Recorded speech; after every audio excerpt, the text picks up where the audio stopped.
The announcement echoed through Terminal C for the third time. Final boarding call for Flight 447 to Barcelona, Gate 23. I sat there clutching my boarding pass, watching the last passengers disappear down the jetway while my phone remained silent. No missed calls, no frantic texts, no family rushing through the airport looking for me. Just the hollow echo of my own breathing and the devastating realization that they had actually left without me.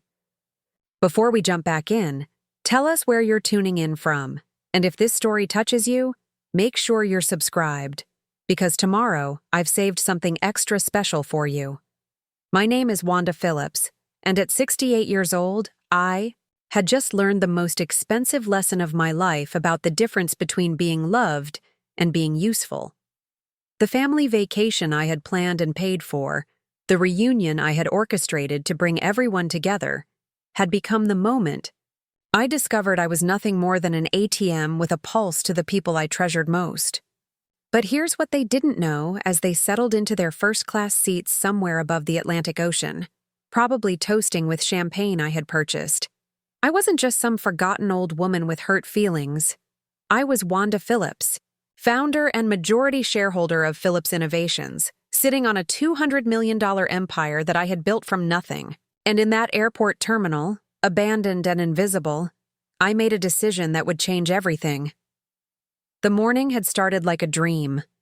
I woke up in my penthouse overlooking the Chicago skyline, watching the sunrise paint the lake in shades of gold and amber.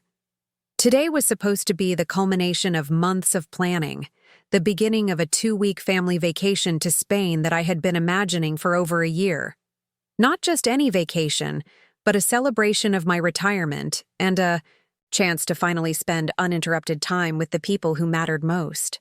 I had retired 6 months earlier from Phillips Innovations, the tech company I founded in my garage 35 years ago, when my husband left me with 3 young children and a mountain of debt. What started as a desperate attempt to create income had evolved into a software empire specializing in healthcare management systems. Hospitals across the country relied on our platforms, and the company now employed over 2,000 people. But success, I had learned, could be a lonely companion when the people you wanted to share it with saw you only as a resource to be tapped. My daughter Sarah, now 42 and a marketing executive in Denver, had been the one to suggest the Spain trip. "Mom, you've worked your entire life," she said during one of our monthly phone calls that always seemed to revolve around her latest financial crisis or career drama. "You deserve to see the world, and we should all be together to celebrate what you've accomplished." Her words had filled me with such joy that I immediately began researching destinations, booking flights, and planning an itinerary that would create memories to last a lifetime. My son Marcus, 39 and a struggling artist in Portland, had been enthusiastic about the idea, especially when I mentioned covering all expenses. "That's incredible, Mom. I've always wanted to see Barcelona, and the kids have never been to Europe." His twins, Emma and Jake, were 16 and had reached that age where family time competed with social media and teenage independence, but even they seemed excited about the prospect of international travel. My youngest, David, 36, and working in finance in New York, had been harder to pin down. "Spain sounds great, Mom, but I'll need to see if I can get the time off. You know how demanding my schedule is." I did know. David worked 70-hour weeks at an investment firm, chasing bonuses and promotions with the same relentless drive I had once possessed. But when I offered to arrange everything and handle all the logistics, he agreed to join us. The planning consumed me in the most wonderful way. I spent hours researching hotels, restaurants, and cultural sites. I booked a luxury villa in Barcelona with enough space for all 9 of us. Myself, my 3 children, Marcus's wife Jennifer, and the 4 grandchildren ranging in age from 8 to 16. I arranged private tours of the Sagrada Familia and the Picasso Museum, made reservations at Michelin-starred restaurants, and even hired a private chef for several evenings at the villa. The flights alone cost $37,000. I had purchased first-class seats for everyone because I wanted this trip to feel special from the moment we stepped onto the plane. I bought travel insurance, arranged for ground transportation, and even opened a separate checking account specifically for vacation expenses, depositing $50,000 to ensure we could enjoy ourselves without worrying about money. In the weeks leading up to departure, I felt more energetic and purposeful than I had in years. I shopped for gifts to surprise the grandchildren during the trip, researched Spanish phrases so I could communicate with locals, and even bought a new wardrobe because I wanted to look my best in the family photos we would take. This wasn't just a vacation. It was my chance to be the grandmother and mother I had always wanted to be, free from the demands of running a company and finally able to focus entirely on my family. The night before our departure, I barely slept. I double-checked our itinerary, confirmed all the reservations, and packed carefully, including special gifts for each family member that I planned to give them during our first dinner in Barcelona. I had even written individual letters to my children, expressing how proud I was of them and how much this time together meant to me. Those letters, sealed and tucked into my carry-on bag, would remain unread. I arrived at O'Hare International Airport 3 hours early, something that had become habit during my business travels. I preferred having extra time to navigate security, grab coffee, and settle into the gate area without stress. Our flight was scheduled to depart at 3:20 p.m., and I was checking in at the counter by noon, my excitement barely contained as I handed over my passport and received my boarding passes. The first sign something was wrong came when I texted the family group chat that I had created specifically for coordinating our trip details. "I'm checked in and at the gate," I wrote, followed by airplane and heart emojis that I had learned to use because the grandchildren had taught me it made my messages more fun. "Can't wait to see everyone." An hour passed with no responses. I assumed they were busy with last-minute packing or dealing with traffic. Sarah was flying in from Denver and Marcus's family was coming from Portland, so I knew they had tight connections to make. David lived closest, just a short ride from Manhattan, but he was always running behind schedule. By 2 p.m., with the gate area filling up with our fellow passengers, I started calling each of them individually. Sarah's phone went straight to voicemail. Marcus answered but sounded rushed and distracted. "Hey, Mom. Yeah, we're on our way. Running a little behind, but we'll make it." The call ended abruptly, and I attributed his tone to travel stress. David didn't answer at all, which wasn't unusual given his unpredictable work demands. I sent another text to the group chat. "Boarding starts in 45 minutes. See you soon." Again, no responses, but I told myself they were probably going through security or dealing with the chaos of traveling with children. The boarding announcement for first-class passengers came at 2:45 p.m. I gathered my carry-on bag and stood, near the gate, scanning the crowd for familiar faces. Families with small children were boarding, followed by business travelers checking their phones and organizing documents. I kept expecting to see Marcus shepherding his twins through the crowd, or Sarah hurrying toward the gate with her characteristic confident stride. When my boarding group was called, I approached the gate agent with my phone in hand, still hoping to see a text explaining their delay. "Excuse me," I said to the young woman scanning boarding passes. "I'm traveling with family members who don't seem to be here yet. Is there any way to check if they've checked in for the flight?" She looked at my ticket and typed something into her computer. Preparing and narrating this story took us a lot of time, so if you are enjoying it, subscribe to our channel. It means a lot to us. Now back to the story. I can see that there are several other passengers on this reservation, but I'm not able to provide specific information about their check-in status. If they have tickets for this flight, they'll need to be here before we close the door. I boarded the plane with a knot forming in my stomach, taking my seat in 3A and immediately pulling out my phone to try calling again. The flight attendant asked me to put my device in airplane mode, but I gestured toward the empty seats that should have been occupied by my family. "I'm waiting for my family. They should be on this flight." She smiled sympathetically, but explained that they needed to prepare for departure. If they're not here by the time we close the cabin door, they won't be able to board this flight. But there are other flights to Barcelona later today and tomorrow. The cabin door closed at 3:15 p.m. I sat in my first-class seat, surrounded by 8 empty seats that I had paid for, watching other families settle in for the journey while I tried to process what was happening. The plane pushed back from the gate at 3:25 p.m., 5 minutes after our scheduled departure time, and I finally turned on airplane mode with shaking hands. During the 8-hour flight to Barcelona, I had plenty of time to think. I reviewed every conversation, every text message, every detail of our planning process, trying to understand how this could have happened. Had there been a family emergency? Had someone gotten sick? Had there been a miscommunication about the departure time or airport? But the more I thought about it, the more a different explanation began to take shape. This wasn't an accident or a miscommunication. This was a choice. They had decided, individually or collectively, that this trip wasn't worth their time, that I wasn't worth their time, and they had simply not shown up. The fact that none of them had called or texted to explain or apologize made their message crystal clear.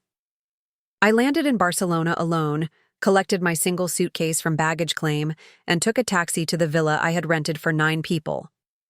The property was everything I had hoped it would be.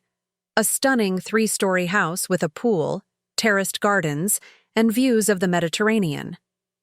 It was designed for a family celebration, with multiple bedrooms, a gourmet kitchen, and outdoor spaces perfect for gathering and making memories.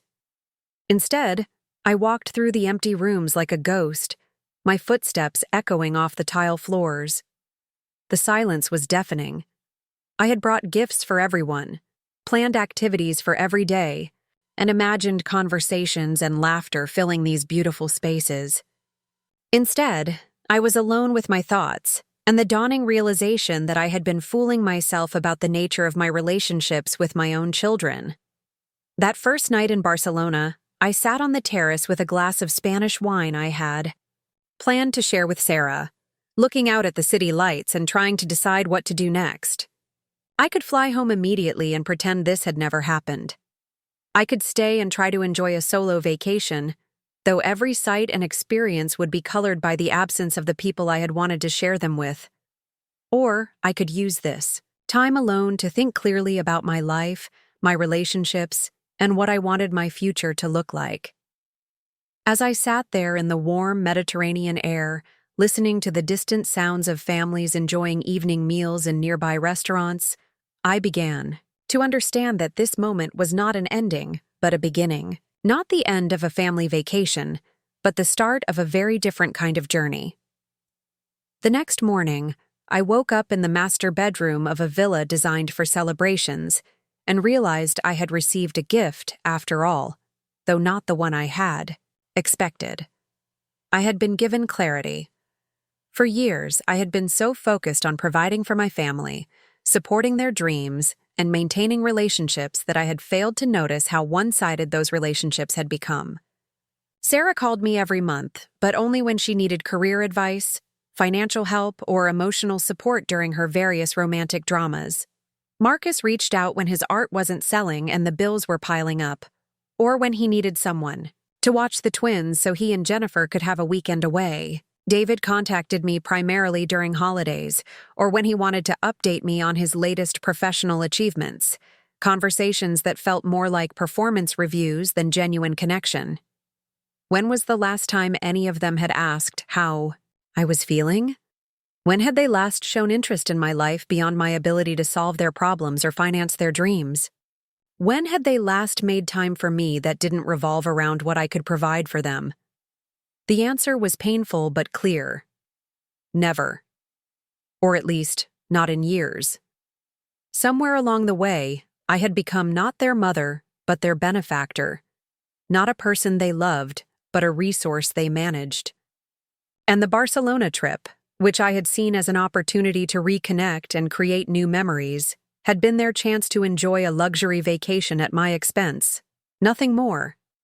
I spent 3 days alone in that villa, thinking and processing and gradually feeling something shift inside me. It wasn't anger exactly, though there was certainly hurt. It was more like clarity, like finally seeing a picture that had been out of focus for years. I had spent decades building a company, accumulating wealth and creating security not just for myself but for my family. But in the process, I had taught them to see me as an ATM rather than a person. On my 4th day in Barcelona, I received a text from Sarah. "Hey, Mom, hope you're having a good trip. The kids came down with something last minute and we couldn't make it. We'll definitely plan something else soon." The casual tone, the lack of apology, the assumption that I would simply accept this explanation without question, confirmed everything I had been thinking. I didn't respond immediately. Instead, I walked through the Sagrada Familia alone, hired a private guide to show me the Picasso Museum, and ate dinner at a Michelin-starred restaurant where the waiter, noticing I was dining solo, went out of his way to make conversation and ensure I felt welcome. Strangers in a foreign country were treating me with more consideration than my own family. That evening, I made a decision that would change everything.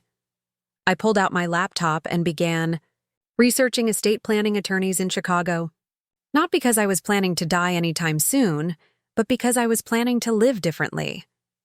For 35 years, I had built a fortune with the assumption that it would benefit my children and grandchildren. Now I needed to reconsider whether they had earned that assumption. My phone buzzed with a text from Marcus. "Mom, sorry we missed the trip. The twins had school stuff come up and Jennifer wasn't feeling well. Maybe next year?" Again, the casual tone, the weak excuses, the complete lack of acknowledgement that they had left me to travel alone to a foreign country. I set the phone aside and continued typing, researching not just estate planning but charitable foundations, educational scholarships, and nonprofit organizations that aligned with my values. If my family saw me only as a source of financial support, perhaps it was time to redirect that support toward people who would appreciate it and use it to make a positive difference in the world. The last text came from David 3 days before I was scheduled to return to Chicago. "Hope Barcelona was relaxing, Mom. Crazy busy here at work, but thinking of you." No apology, no explanation, just a casual acknowledgement that completely glossed over the fact that he had abandoned me at the airport. I realized then that they had planned this. Maybe not explicitly, maybe not with malicious intent, but they had collectively decided that a free vacation wasn't worth spending 2 weeks with their mother. They had probably assumed I would cancel the trip rather than go alone, or that I would simply absorb the financial loss and plan something else another time. What they didn't realize was that I had spent 40 years learning how to turn disappointment into opportunity, failure into success, and betrayal into motivation. The little girl who had been abandoned by her husband and left to raise 3 children alone had grown into a woman who knew how to survive, adapt, and thrive. They had forgotten who they were dealing with. On my last day in Barcelona, I sat in a cafe in the Gothic Quarter, drinking coffee and watching families navigate the narrow streets together. Parents held hands with small children, teenagers walked alongside grandparents, and multiple generations moved through the ancient city as units, as teams, as people who belonged to each other. I envied them, but I also felt something I hadn't expected: relief. Relief that I no longer had to pretend that my relationships with my children were healthier than they actually were. Relief that I no longer had to make excuses for their behavior or convince myself that their neglect was just busy schedules or different communication styles. For the first time in years, I was free to be honest about who my children had become and what our relationships actually looked like. And with that honesty came the freedom to make different choices about my life, my time, and my considerable fortune. I flew back to Chicago with a clarity I hadn't felt in decades. The woman who had boarded a plane to Barcelona hoping to strengthen family bonds was returning with a different mission entirely. I was going home to take control of my life, my legacy, and my happiness in ways I had never considered before. They had forgotten me at the airport gate, treating me like an inconvenience they could simply ignore. Now they were about to discover what it felt like to be forgotten in return, starting with a $200 million estate that they had always assumed would be theirs. The plane touched down at O'Hare on a gray Thursday morning, and as I collected my luggage and walked through the same terminal where I had waited for them 2 weeks earlier, I felt like a completely different person. Not because of what had happened to me, but because of what I had decided to do about it. They thought they could take my love for granted while treating me like a convenient resource. They were about to learn that love, real love, requires respect, consideration, and genuine connection. And since they had shown me clearly that they were incapable of providing any of those things, it was time to find people who were. My phone had been buzzing occasionally during the flight with messages from Sarah about some workplace drama she needed to discuss, and a voicemail from Marcus asking if I could watch the twins next weekend. David had sent a LinkedIn article about retirement planning with the message, "Thought you might find this interesting." I deleted all of them without responding and called my assistant instead. "Helen, I need you to schedule a meeting with the estate planning firm of Morrison & Associates for next week. And I want to set up appointments with the directors of 3 charitable organizations: the Chicago Children's Hospital Foundation, the Northwestern University Scholarship Fund, and the Women's Entrepreneurship Initiative." "Of course, Ms. Phillips," Helen replied, though I could hear the curiosity in her voice. "May I ask what this is regarding?" "Legacy planning," I said, watching the Chicago skyline come into view as my taxi left the airport. "It's time to make sure my life's work goes to people who will value it appropriately." As we drove through the city, I had called home for 68 years, past the neighborhoods where I had raised my children and the downtown area where I had built my empire. I felt something I hadn't experienced in years: excitement about the future. Not excitement about providing for others or meeting their expectations, but excitement about what I could accomplish when I finally put myself first. The Barcelona trip had been a failure in every way I had originally imagined, but it had been a success in ways I never could have planned. It had shown me exactly where I stood with my family, and it had given me the motivation to change that dynamic completely. They had taught me that my love wasn't valued, my presence wasn't desired, and my feelings weren't considered. Now I was going to teach them about consequences, about the difference between being entitled to someone's generosity and earning it, and about what happens when you mistake unconditional love for unconditional tolerance. The taxi pulled up to my building, and as I rode the elevator to the penthouse that had felt so empty when I left 2 weeks earlier, I realized it didn't feel empty anymore. It felt like a sanctuary, a place where I could think clearly and make decisions based on my own values and priorities rather than my children's expectations and demands. I had spent 35 years building a fortune while convincing myself that the distance growing between my children and me was natural, temporary, or somehow my fault. Barcelona had shown me the truth. They had chosen money over relationship, convenience over commitment, and their own comfort over my feelings. Now it was my turn to make choices.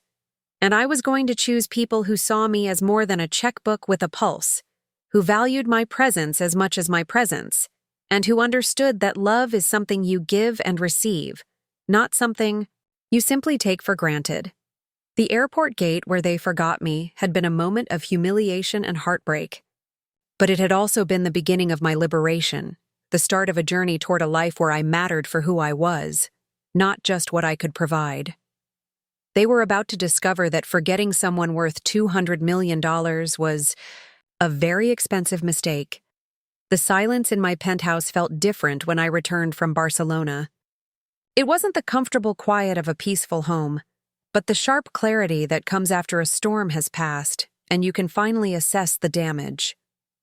I set my suitcase down in the marble foyer and looked around at the space I had designed to accommodate family gatherings that had become increasingly rare and increasingly hollow.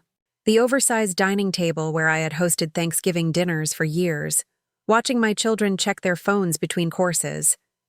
The guest bedrooms I had decorated with my grandchildren in mind, rooms that had been used perhaps a dozen times in the past 5 years. The kitchen where I had baked birthday cakes for people who barely remembered to call on my birthday. Everything in this beautiful home had been chosen with others in mind, and now I was seeing it through new eyes. I walked to my home office, a space that had been my sanctuary during the building years of Phillips Innovations, and sat down at the antique desk that had belonged to my grandmother. She had been a woman who understood disappointment, having raised 6 children during the Depression while her husband drank away their savings. "Wanda," she used to tell me, "never make yourself so useful to people that they forget you're a person first." I had forgotten that lesson somewhere along the way, buried it under years of success and the intoxicating feeling of being needed. But my grandmother's wisdom felt fresh and relevant as I pulled out a yellow legal pad and began making lists. Not to-do lists or grocery lists or gift lists for other people, but lists for me. What did I want? What made me happy? What would I do if I stopped organizing my life around other people's expectations? The first list was surprisingly difficult to write. After decades of defining myself through my roles as mother, grandmother, and provider, I struggled to identify desires that were purely my own. I sat with my pen hovering over the paper for nearly 20 minutes before writing the first item. Learn to paint watercolors. It was something I had mentioned wanting to do years ago, back when Sarah was in college and going through her artistic phase. She had laughed and said something about me being too analytical for art, and I had never brought it up again. The second item came easier. Travel to places I choose, at my own pace. Barcelona had shown me how much I enjoyed solo exploration, making decisions based on my own interests, rather than negotiating with multiple people about where to eat or what to see. The third item felt revolutionary. Spend time with people who enjoy my company, not my checkbook. As I continued writing, I realized how long it had been since I had thought about my own preferences, my own dreams, my own definition of a life well lived. For years, I had measured my success by my children's achievements and my happiness by their satisfaction with what I provided for them. But what about my satisfaction? What about my achievements beyond the financial ones? What about the person I wanted to be in my final decades? The yellow pad filled up quickly once I started. I wanted to take cooking classes, not to feed others, but to explore flavors I enjoyed. I wanted to read books that interested me, not just the bestsellers my children recommended or the business publications that had dominated my reading for decades. I wanted to have conversations about ideas, art, philosophy, and dreams, not just schedules, expenses, and problems that needed solving. Most surprising was the item I wrote near the bottom of the list: make friends. At 68, I realized I had acquaintances, business contacts, and family members, but very few genuine friends. The demands of building a company and raising children had consumed my social energy for so long that I had forgotten how to cultivate relationships that weren't based on obligation or necessity. The lists took me 3 hours to complete, and when I finished, I felt something I hadn't experienced in years: anticipation. Not for an event I was planning for others or a goal I was helping someone else achieve, but for my own life, my own experiences, my own joy. It was terrifying and exhilarating at the same time. The next morning, I started implementing changes immediately. I called the Art Institute of Chicago and enrolled in a beginner's watercolor class that met Tuesday evenings. I signed up for a wine appreciation course at a local culinary school, something I had always been curious about but never had time to pursue. I made an appointment with a personal trainer, not to look better for others, but to feel stronger and more confident in my own body. Then I did something that felt like stepping off a cliff. I changed my phone number. Not my business number, which Helen managed anyway, but my personal cell phone that my children used to reach me whenever they needed something. I kept the old number active, but forwarded it to voicemail, and I gave myself permission to respond to those messages on my own timeline, rather than dropping everything to address their latest crisis or request. The new number went to a select few people: Helen, my doctor, my accountant, and my neighbor, Mrs. Chen, an elderly woman who had become friendly over the years and who was one of the few people who seemed to enjoy my company without wanting anything from me. Everyone else would have to earn access to my immediate attention. The first test came within 48 hours. Sarah called the old number 3 times, leaving increasingly frustrated voicemails about needing to talk through a situation with her boss. In the past, I would have called her back immediately, listened to 30 minutes of workplace drama, and offered advice she probably wouldn't take. Instead, I listened to the messages and waited 6 hours before calling her back. "Mom, where have you been? I've been trying to reach you all day," she said when she finally answered. "I've been busy," I replied calmly. "What's going on?" "I needed to talk to you about this thing with my boss. She's being completely unreasonable about this project timeline, and I need someone to help me think through how to handle it." I paused, noticing how she had jumped straight into her problem without asking about my trip, my health, or my life. "Sarah, before we talk about your work situation, I'd like to know why you didn't make it to Barcelona." There was silence on the other end of the line. Then, "Oh, Mom, I'm so sorry about that. The kids came down with something at the last minute, and Marcus said his family couldn't make it either, so we figured it would be better to reschedule when everyone could go." "You figured," I repeated slowly. "All of you figured this out together and decided not to tell me before I flew to Spain alone?" "Well, we thought. We assumed you would want to cancel if we couldn't make it. We didn't want you to feel obligated to go by yourself." The casual way she said it, the assumption that my desires were secondary to their convenience, confirmed everything I had realized in Barcelona. "I see. And it didn't occur to any of you to have this conversation with me before I boarded the plane?" "Mom, you're making this sound worse than it is. We can plan another trip whenever you want. You know we love spending time with you." But did they? The evidence suggested otherwise. "Sarah, when was the last time you called me just to see how I was doing? Not because you needed advice or help with something, but just to talk?" Another silence. We talk all the time. Mom, we talk when you need something. There's a difference." I could hear her getting defensive. "Look, I'm sorry about the trip, but I really need to focus on this work situation right now. Can we discuss the vacation thing later?" "Of course," I said. "Handle your work situation. We'll talk later."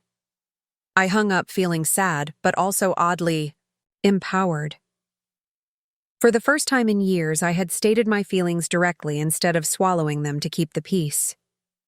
I had asked for accountability instead of accepting weak excuses. I had prioritized my own emotional needs rather than immediately pivoting to solve her problems. The conversation with Marcus went similarly when he called 2 days later. He needed someone to watch the twins for a long weekend so he and Jennifer could attend a gallery opening in Seattle. In the past, I would have immediately said yes, cleared my schedule, and probably sent them spending money for their trip. "I'm not available that weekend," I told him. "Oh, do you have plans? We could do it the weekend after if that works better." "Marcus, I'm not available for babysitting anymore." "What do you mean?" I'm making different choices about how I spend my time. If you need childcare, you'll need to make other arrangements."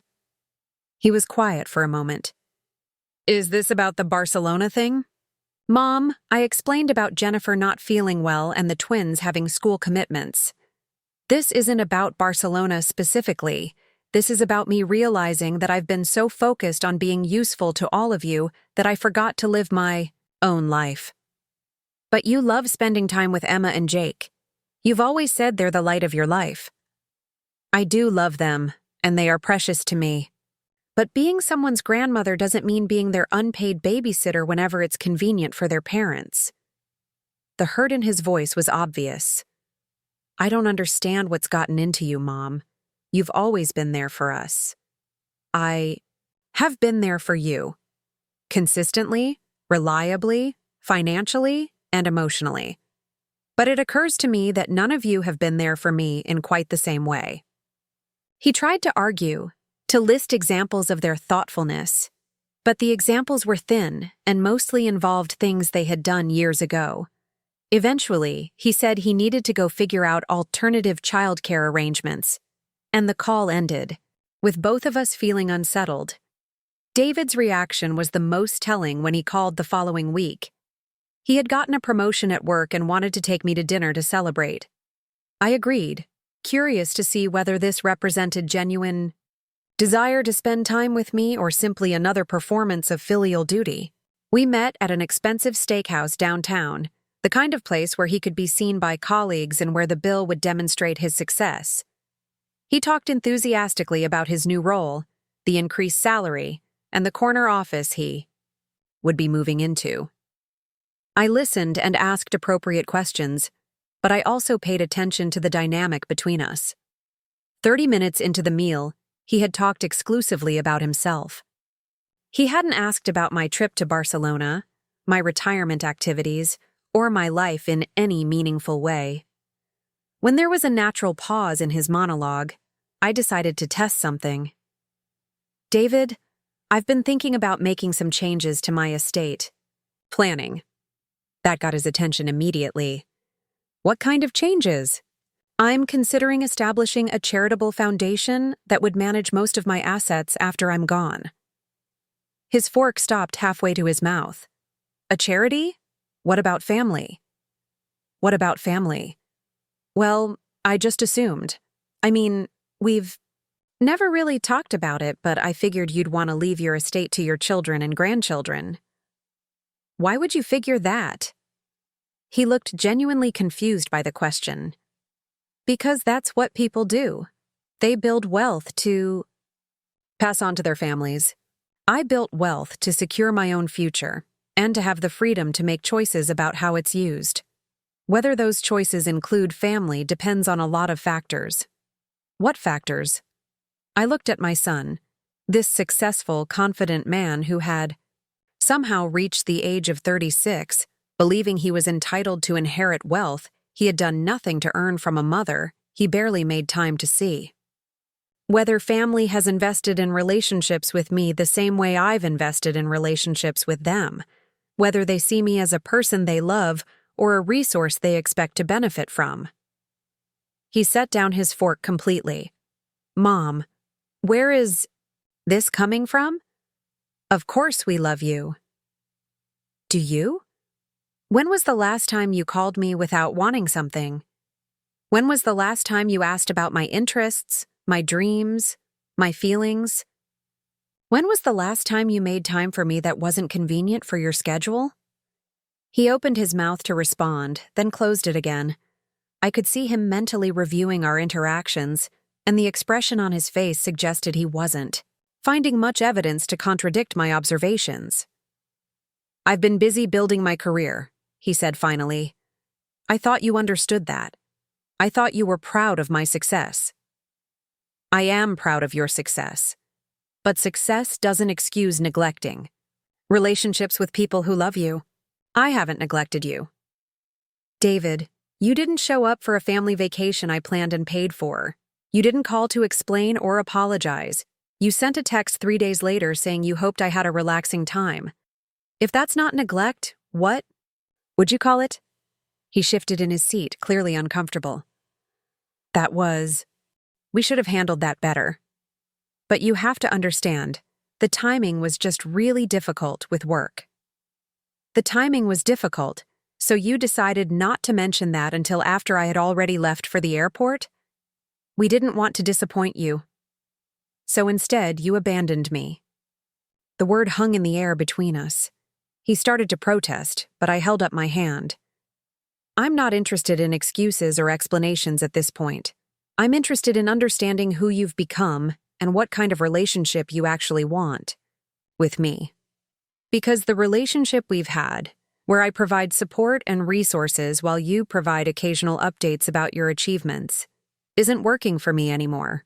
The dinner ended awkwardly, with David clearly shaken by a conversation he hadn't expected and wasn't prepared for. As I watched him struggle to process the idea that his inheritance wasn't guaranteed, I felt a mixture of sadness and liberation. Sadness for the relationship we had never actually had, and liberation from the pretense that we had one. Over the following weeks, similar conversations played out with each of my children. None of them were prepared for my directness, my boundaries, or my unwillingness to immediately forgive and forget their behavior. They were accustomed to a version of me that absorbed disappointment, overlooked neglect, and continued providing support, regardless of how I was treated. This new version of me, the one who had emerged from the airport gate humiliation and the solo Barcelona revelation, was someone they didn't know how to handle. I wasn't angry or vindictive, but I was clear about my expectations and honest about my feelings. I was done making excuses for them, and I was done making myself smaller to accommodate their comfort. The watercolor class became my Tuesday evening sanctuary. I was terrible at it initially, my corporate executive brain struggling with the unpredictability of paint and water. But there was something deeply satisfying about creating something beautiful that served no purpose other than my own enjoyment. My instructor, a woman named Grace who was about my age and had started painting after her own retirement, became my first genuine friend in years. Grace had no idea about my financial status or business background. To her, I was simply Wanda, the woman who sat at the easel next to hers and struggled with the same artistic challenges. We talked about color theory and brush techniques, but also about books we were reading, places we wanted to travel, and the strange experience of rediscovering yourself in later life. I spent 40 years being a wife and mother, she told me, one evening as we cleaned our brushes. When my husband died and my kids moved across the country, I realized I had no idea who I was without those roles. It's been terrifying and wonderful figuring it out. Her words resonated deeply. I had spent decades being so completely defined by my responsibilities to others that I had lost touch with my own identity. The process of reconnecting with myself was indeed terrifying and wonderful, like meeting a stranger who happened to live in my body. The wine appreciation course introduced me to another group of people who were exploring new interests in retirement. I learned about varietals and terroir, but more importantly, I learned about conversation that flowed naturally without agenda or obligation. Nobody needed anything from me, nobody wanted to solve their problems through my resources, and nobody saw me as anything other than a fellow student of wine. I started having dinner parties in my penthouse, small gatherings of people I was meeting through my classes and activities. The oversized dining table that had hosted so many strained family meals became the setting for lively discussions about art, travel, food, and philosophy. My guests brought wine, flowers, and enthusiasm, and I provided a setting where interesting people could connect with each other. These gatherings felt completely different from family occasions. The energy was light, genuine, and reciprocal.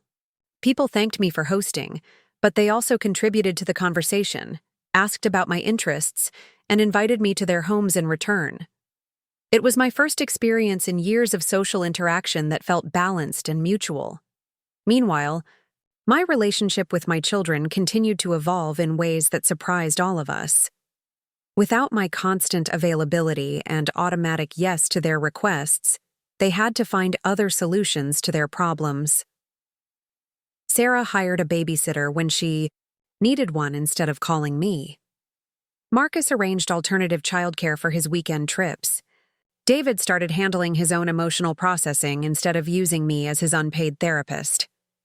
The most interesting development was that they began reaching out more frequently, not less. Without the assumption that I would always be available, they seemed to value our conversations more. The calls became shorter, but more intentional. They started asking about my activities, my classes, my new interests. It wasn't the close, warm relationship I had once imagined having with my adult children, but it was more honest than what we had had before. They were starting to see me as a person with my own life, rather than an extension of theirs, and I was learning to enjoy their company without feeling responsible for their happiness.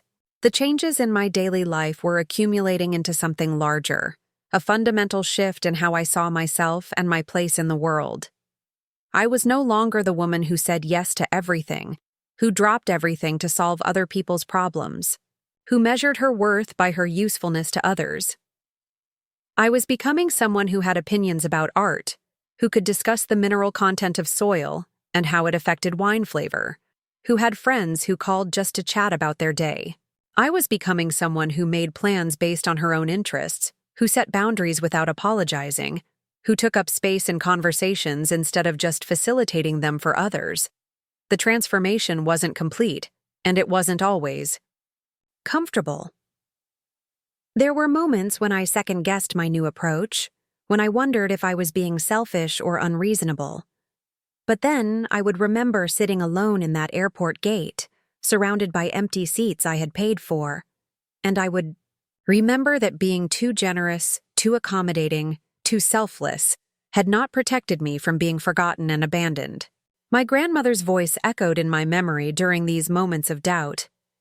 Never make yourself so useful to people that they forget you're a person first.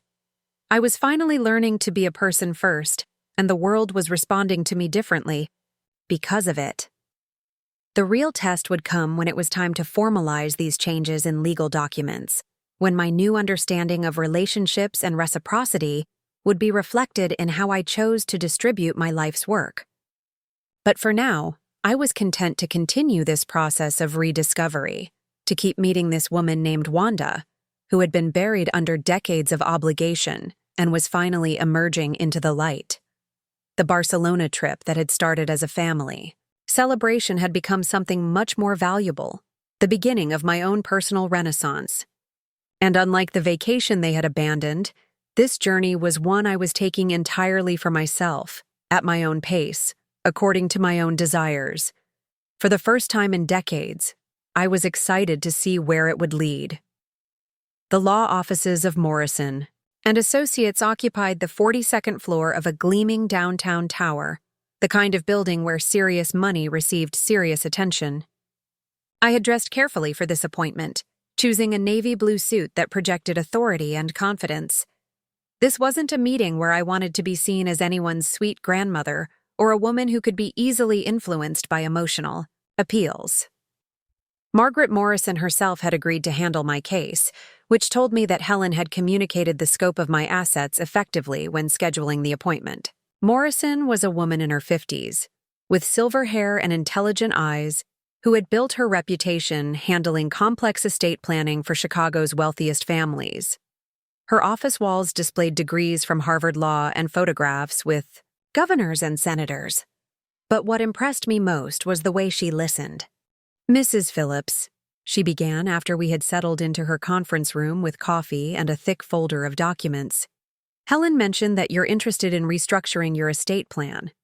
Before we discuss specifics, I'd like to understand your goals and concerns." I had prepared for this moment, but sitting across from this accomplished woman in her beautiful office, I felt the weight of what I was about to set in motion.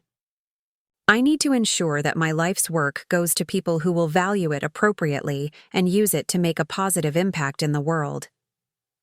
That's a wonderful objective. Many of our clients share similar philanthropic impulses. Are you looking to establish a charitable foundation alongside traditional family provisions, or are you considering a different approach? I'm considering leaving the majority of my estate to charitable causes, with minimal provisions for family members. Morrison's expression didn't change, but I saw her pen pause over her legal pad. "May I ask what's driving this decision? It's certainly within your rights, but it represents a significant departure from typical estate planning." I had rehearsed this explanation, but speaking it aloud still felt momentous. I've come to realize that my children see me primarily as a financial resource rather than as a person they genuinely care about. They've demonstrated repeatedly that they value my ability to provide for them more than they value their relationship with me. That's a serious allegation. Can you give me some specific examples? I told her about Barcelona, about the pattern of communication that revolved around their needs, about the years of one-sided relationships disguised as family closeness. Morrison took notes throughout my narrative, asking clarifying questions that demonstrated her experience with family dynamics and inherited wealth. Mrs. Phillips, I've seen situations like this before, and I want to make sure you're making these decisions for the right reasons. Sometimes family members take advantage of a parent's generosity without realizing how their behavior affects the relationship. Have you had direct conversations with your children about these concerns? I have. Their responses confirmed my assessment. They're not cruel people, but they've become accustomed to taking my support for granted while providing very little in return. I don't believe they're capable of change at this point in their lives. Morrison nodded thoughtfully. What kind of timeline are you considering for these changes? Estate planning is something we can implement gradually, allowing for modifications if circumstances change. I want the legal structure in place within the next 3 months. I don't anticipate changing my mind, but I appreciate the option to make adjustments if needed.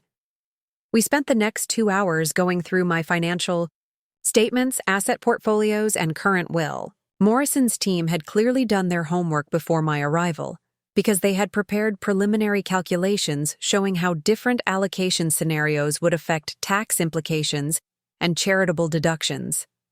The numbers were staggering, even to me. Phillips Innovations had been valued at $180 million when I retired, and my stock holdings had continued to appreciate. My real estate portfolio, investment accounts, and liquid assets brought the total estate value to just over $200 million. Under my current will, my 3 children would each inherit approximately $65 million after taxes and administrative costs. That's a significant inheritance to redirect, Morrison observed. Are you planning to leave them nothing, or are you considering modest provisions? I had thought about this extensively. I want each of them to receive enough to pay off their current debts and have a small financial cushion, but not enough to live comfortably without working. I'm thinking $500,000 each. That's quite a reduction from their current inheritance expectations. How do you think they'll respond when they learn about these changes? They'll be shocked and probably angry. But they've never asked me about my estate plans, never discussed what I might want my legacy to be, never shown interest in my values or priorities. They've simply assumed they were entitled to inherit my wealth. Morrison made more notes. And the charitable beneficiaries? Do you have specific organizations in mind? I pulled out a folder I had prepared over the past month. I want to establish the Phillips Foundation for Educational Excellence, focusing on scholarships for first-generation college students from low-income families. I also want to make substantial donations to Northwestern University's engineering program, the Chicago Children's Hospital, and the Women's Entrepreneurship Initiative. Those are excellent choices. The foundation structure will allow for ongoing grant-making and could become a lasting legacy. Are you interested in serving on the board, or would you prefer a more hands-off approach? I want to be actively involved in the foundation's work for as long as I'm able. This isn't just about redirecting money. It's about creating something meaningful that reflects my values. Morrison smiled for the first time during our meeting. That's exactly the kind of thinking that creates impactful philanthropy. We'll need to establish the foundation as a separate entity, transfer assets gradually to minimize tax implications, and create governance structures that will outlast your personal involvement. The legal complexity was intimidating, but Morrison's team made it clear that they had handled similar transitions many times. We scheduled follow-up meetings to work through the details, and I left her office feeling both relieved and apprehensive. The wheels were in motion for the most significant decision of my life. That evening, I sat in my home office surrounded by financial documents and legal papers, trying to process the magnitude of what I had set in motion. In 3 months, my children would go from expecting to inherit $65 million each to receiving $500,000. The remaining $198 million would be dedicated to helping people who had faced challenges similar to those I had overcome in my youth. The decision felt right, but it also felt enormous. I was essentially rewriting, not just my will, but my entire legacy, shifting from a family-centered approach to a values-centered one. The foundation would help thousands of young people get college educations they couldn't otherwise afford. The hospital donations would fund research and treatment that could save lives. The entrepreneurship initiative would help other women build businesses and achieve financial independence. My children would be disappointed, but they would still receive more money than most people see in a lifetime. They would have opportunities to build their own legacies, create their own wealth, and define their own relationships with success. What they wouldn't have was the cushion of unearned wealth that might enable them to continue taking relationships for granted. 2 weeks after my meeting with Morrison, I received a call from Sarah that reminded me why I was making these changes. She was in financial trouble again, this time because she had quit her job without having another one lined up. The situation with her boss had deteriorated, and she had decided to take a stand for her principles by walking out. "I need to borrow some money to cover my expenses while I look for something new," she said without preamble. "Maybe $20,000 to get me through the next few months." In the past, I would have immediately agreed and probably sent more than she asked for. Instead, I found myself asking questions. "What's your plan for finding new employment? Have you updated your resume? Are you working with recruiters?" "Mom, I just need some breathing room to figure things out. I can't focus on job hunting when I'm worried about paying rent." "Sarah, you're 42 years old. How do you not have emergency savings to cover a few months of expenses?" There was silence on the other end of the line. Then, "I live in an expensive city, and my salary wasn't exactly making me rich. I figured I could always count on family if something like this happened."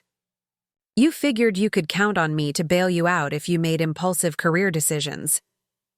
"That's not fair. I took a stand against workplace harassment. I thought you would be proud of me for not tolerating disrespect." "I am proud of you for standing up for yourself. But I'm concerned that you made a major life decision without considering the financial consequences or having a backup plan." "So you're not going to help me?" I took a deep breath. "I'm not going to enable you to continue making financial decisions based on the assumption that I'll cover the consequences. You need to learn to live within your means and plan for uncertainties." "I can't believe this. My own mother won't help me when I'm in trouble."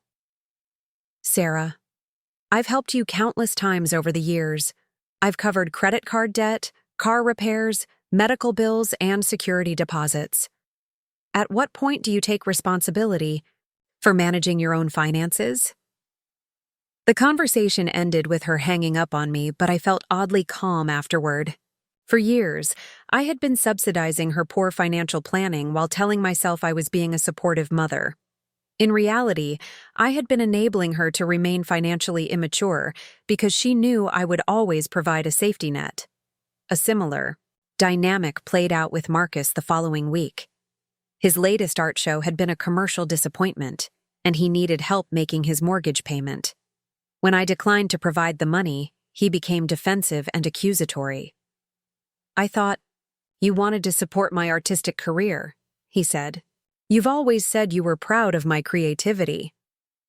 "I am proud of your talent, Marcus, but being proud of someone's creativity doesn't mean subsidizing their lifestyle indefinitely." "Art doesn't pay like corporate jobs, Mom. You know that. I thought family was supposed to help each other." "Family is supposed to help each other, but help should be mutual, and it should have reasonable boundaries." "When was the last time you helped me with anything?" He couldn't answer that question, and the conversation ended awkwardly with him promising to find other solutions to his financial problems. These interactions reinforced my conviction that my children had become accustomed to treating me like a personal bank rather than a person deserving of reciprocal relationship. They reached out when they needed something, but showed little interest in my life, my feelings, or my experiences. The Barcelona abandonment had been the most dramatic example of this dynamic, but it was part of a long-established pattern. Meanwhile, my new social life was flourishing in ways that surprised me. Grace from the watercolor class had introduced me to her book club, a group of 8 women who met monthly to discuss literary fiction and share wine. The conversations were intellectually stimulating and emotionally satisfying in ways I hadn't experienced in years. These women knew nothing about my wealth or business background. To them, I was simply Wanda, the woman who was learning to paint, and who had interesting perspectives on the novels we read. They invited me to theater performances, museum exhibitions, and weekend trips to art fairs in neighboring states. For the first time in decades, I was part of a social circle that valued my company rather than my resources. The wine appreciation course had connected me with Robert, a retired professor of history who shared my interest in travel and cultural exploration. We had begun meeting for coffee after class, then progressing to dinners and museum visits. Robert was intellectually curious, financially self-sufficient, and genuinely interested in my thoughts and opinions. At 65, he had no interest in being taken care of or supported, which made his attention feel authentic and refreshing. "You have an interesting perspective on risk-taking," he told me one evening as we walked through the sculpture garden at the Art Institute. "Most people our age are focused on preservation and security, but you seem to be embracing change and new experiences." "I spent 40 years being cautious and responsible," I replied. "I'm finally in a position to prioritize what makes me happy, rather than what makes other people comfortable." That's a luxury not everyone can afford, both financially and emotionally. You seem to have figured out something important about the difference between being needed and being valued. His observation was perceptive and validating. Robert had no agenda with me, no requests for financial assistance or emotional caretaking. He offered intellectual companionship and genuine interest in my thoughts and experiences. The contrast with my family relationships was stark and illuminating. As the legal process moved forward, Morrison's team kept me informed about the foundation establishment and asset transfers. The Phillips Foundation for Educational Excellence was officially incorporated as a 501c3 organization, with an initial endowment of $50 million.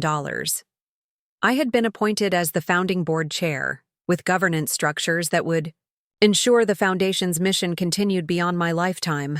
The scholarship criteria we established reflected my own background.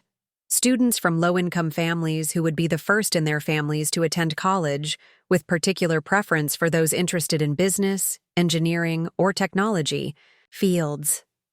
The foundation would cover not just tuition, but also housing, books, and living expenses, ensuring that financial hardship wouldn't prevent deserving students from completing their degrees. Working with the Foundation's program officers to review applications and select recipients became one of the most rewarding activities of my retirement.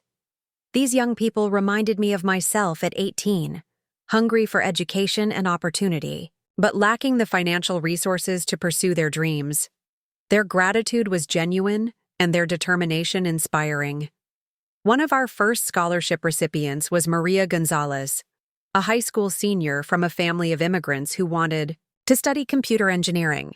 Her application essay about designing technology solutions for low-income communities moved me to tears. When we called to inform her about the scholarship, she cried on the phone and told us we had changed her life. "Mrs. Phillips," she said, "during our first meeting, I promise I will use this opportunity to help other people the way you've helped me. I want to be successful so I can give back to my community." Her words reminded me why I was making these changes to my estate plan. Maria saw education as a privilege to be honored and an opportunity to create positive impact in the world. My children saw my financial support as an entitlement they had earned simply by being born into my family. The contrast couldn't have been more clear or more motivating. I was redirecting my wealth toward people who would appreciate it, use it responsibly, and pay it forward to others. Instead of funding my children's continued financial immaturity, I was investing in young people who understood the value of opportunity and had specific plans for making the most of it. David's reaction when he learned about the foundation was telling. He had seen a brief news article about the scholarship program and called to ask about it. "Mom, I saw that you started some kind of educational foundation. That's great, but it sounds pretty expensive. Are you sure you should be giving away that much money?" "I'm not giving it away, David. I'm investing it in young people who will use education to improve their lives and their communities." "But what about family? What about making sure your grandchildren have opportunities?" "My grandchildren will have opportunities. Their parents can provide for them the same way I provided for my children, through hard work and careful planning." "That's different, Mom. You didn't have family wealth to draw on. We've always assumed that the business you built would benefit your family." "The business I built will benefit people who appreciate education and work hard to make the most of their opportunities. Some of those people happen to be related to me, and some don them aren't." "Are you saying you're not leaving us anything?" I paused, considering how much to reveal about the estate plan revisions.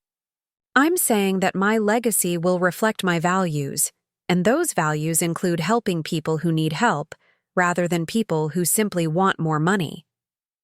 The conversation ended with David clearly shaken by the possibility that his inheritance expectations might not align with reality. Over the following weeks, I noticed increased attention from all three of my children. They called more frequently, visited more often, and showed renewed interest in my activities and opinions. Their sudden attentiveness might have been gratifying if it hadn't been so obviously motivated by concern about their financial inheritance. Sarah offered to help me organize my home office. Marcus suggested we plan another family vacation, this time with him handling all the arrangements. David proposed regular family dinners where we could stay better connected. I appreciated their efforts, but I also recognized them as calculated attempts to rebuild relationships they had previously neglected. The timing of their renewed interest, immediately after learning about my charitable activities, suggested that their motivations were more mercenary than sentimental. Still, I participated in some of their proposed activities, curious to see whether their behavior would change in meaningful ways. The family dinners David organized were pleasant, but felt performative. My children made efforts to ask about my interests and listen to my responses, but the conversations lacked the natural flow of genuine relationship. During one of these dinners, Sarah brought up the subject of family legacy and tradition. "Mom, I've been thinking about how important it is to preserve family wealth for future generations. The grandchildren should have the security and opportunities that come from inherited resources. What kind of opportunities are you thinking about?" I asked. "College educations, help with first homes, seed money for starting businesses, the kinds of advantages that make a real difference in life outcomes." "Those are exactly the kinds of opportunities the foundation provides for deserving young people who wouldn't otherwise have access to them." Marcus chimed in. "But these are strangers, Mom. Family should come first." "Why should family come first if family hasn't invested in maintaining relationships with me?" The question hung in the air uncomfortably. My children exchanged glances, clearly recognizing that their recent attentiveness hadn't erased years of neglect and taking advantage. David tried a different approach. "We know we haven't been perfect children, Mom, but we love you, and we want to do better. Doesn't that count for something?" "It counts for something," I agreed, "but it doesn't erase the pattern of behavior that brought us to this point. And it doesn't change my belief that my resources should go to people who will use them responsibly and meaningfully." "Are you saying we wouldn't use inherited wealth responsibly?" Sarah asked. "I'm saying that unearned wealth often enables people to avoid developing responsibility and discipline. I want to help people who are already demonstrating those qualities, not people who might develop them if they were forced to. The dinner ended awkwardly, with my children clearly frustrated by my unwillingness to be swayed by their renewed attention. Their efforts felt calculated rather than genuine, motivated by financial concern rather than emotional connection. 2 months after my initial meeting with Morrison, the legal documents were nearly complete. My new will established the foundation as the primary beneficiary of my estate, with specific provisions for each of my children receiving $500,000 and each of my grandchildren receiving $50,000 when they reached age 25. The amounts were substantial by most standards but represented a dramatic reduction from what they might have expected under my previous will. More importantly, the new estate plan reflected my values and priorities rather than simply defaulting to family inheritance. Morrison called to schedule a final review meeting where we would sign the completed documents. Mrs. Phillips, I want to make sure you're completely comfortable with these decisions. Once we execute these documents, your estate plan will be fundamentally different from what your family might expect. I'm comfortable with the changes, I told her. They reflect who I am and what I believe in. My family will need to accept that my wealth comes with no obligations to fund their lifestyle choices. Have you given any thought to how you'll communicate these changes to them? I'll tell them when the time feels right. For now, I'm content to let them wonder about their inheritance while I focus on using my resources to make a positive impact while I'm alive to see it. The signing appointment was scheduled for the following week, and I felt a mixture of anticipation and finality as I prepared for this pivotal moment. I was about to formalize decisions that would reshape not only my legacy, but also my relationships with my children. They had forgotten me at the airport gate, treating me as disposable when my presence became inconvenient. Now they were about to discover that being forgotten has consequences that extend far beyond hurt feelings. My $200 million estate would remember people who had shown me respect, appreciation, and genuine care, while providing only minimal consideration for those who had taken my generosity for granted. The transformation that had begun in a Barcelona villa was about to become legally binding, permanently shifting my legacy from family obligation to values-based philanthropy. I had found my voice, my boundaries, and my sense of self-worth. Now, it was time to ensure that my life's work would continue reflecting those discoveries long after I was gone. The call came on a Tuesday morning while I was enjoying coffee and reviewing scholarship applications for the Foundation's second round of awards. Helen's voice carried an unusual tension when she announced that all 3 of my children were in the lobby, requesting an immediate meeting. They seem quite agitated, Ms. Phillips. Should I schedule something for later this week? No, Helen. Send them up. I think it's time we had this conversation. I had been expecting this moment. Ever since David's financial advisor had apparently done some research into my recent charitable activities, word travels quickly in Chicago's wealth management circles, and it was inevitable that someone would notice the substantial transfers I had been making to the foundation. I set aside the scholarship files and moved to the living room, arranging myself in the chair that faced the elevator. When the doors opened, all 3 of my children emerged, looking like a delegation preparing for war. Sarah carried a leather portfolio, Marcus clutched a manila folder, and David wore the expression he typically reserved for hostile business negotiations. "Hello," I said calmly. "This is unexpected but not unwelcome. Please, sit down." They arranged themselves on the sofa across from me with the careful positioning of people who had planned this encounter. Sarah, ever the marketing executive, took the lead role. "Mom, we need to talk about what's been happening with your finances. We've learned some things that are very concerning to us as your family." "What kinds of things?" David leaned forward, his investment banker instincts kicking in. "Mom, my advisor mentioned that you've been making substantial charitable donations recently.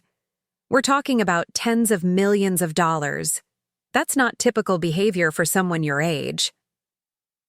"What exactly is typical behavior for someone my age, David?"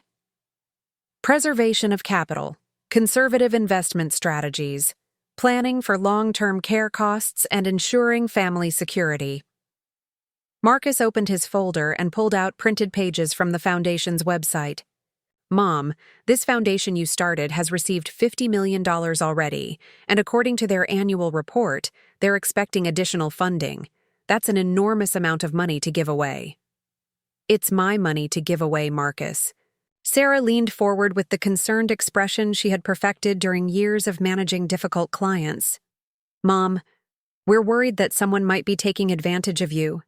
Financial exploitation of elderly people is a serious problem, and sometimes victims don't realize what's happening. The word elderly hung in the air like an insult wrapped in false concern. I studied their faces, noting the mixture of anxiety and entitlement in their expressions. They weren't here because they were worried about my welfare. They were here because they were worried about their inheritance. Who exactly do you think is taking advantage of me? These charity people, Sarah continued. They're trained to manipulate wealthy donors into making larger and larger gifts. They make you feel important and needed, and before you know it, you've given away money that should be preserved for family. I see. And you've determined this based on what evidence? David pulled out his own set of documents. Mom, I've done some research on charitable giving patterns among high-net-worth individuals. Most people your age give away no more than 5% of their assets annually. You've already exceeded that by a factor of 10. So your concern is that I'm not behaving like most people? Our concern is that you're making emotional decisions about money without considering the long-term consequences for your family. I stood up and walked to the window, looking out at the city where I had built my fortune through decades of careful decision-making and calculated risks. When I turned back to face them, I saw 3 adults who had never learned to see me as anything other than their personal financial institution. Let me ask you something. When was the last time any of you asked me what I wanted my legacy to be? When did you last inquire about my values, my priorities, or my vision for how my life's work should continue after I'm gone? They exchanged glances, clearly unprepared for these questions. Sarah attempted to redirect the conversation. Mom, we've always assumed you'd want to take care of your family first. That's what most parents want. Based on what? Have I ever told you that funding your lifestyles was my primary goal in life? You've always been generous with us, Marcus said. We thought that meant family was your priority. My generosity meant that I loved you and wanted to support you as you built your own lives. It didn't mean I wanted to subsidize your existence indefinitely. David's patience was clearly wearing thin. Mom, can we cut to the chase here? We know you've been giving away large amounts of money, and we want to understand how this affects your estate planning. How do you think it affects my estate planning? Well, obviously it reduces the amount that will eventually pass to family members. I returned to my chair and looked at each of them carefully. David, you're 36 years old and earn a substantial salary in finance. Do you need an inheritance to live comfortably? That's not the point, Mom. It's about family legacy and tradition.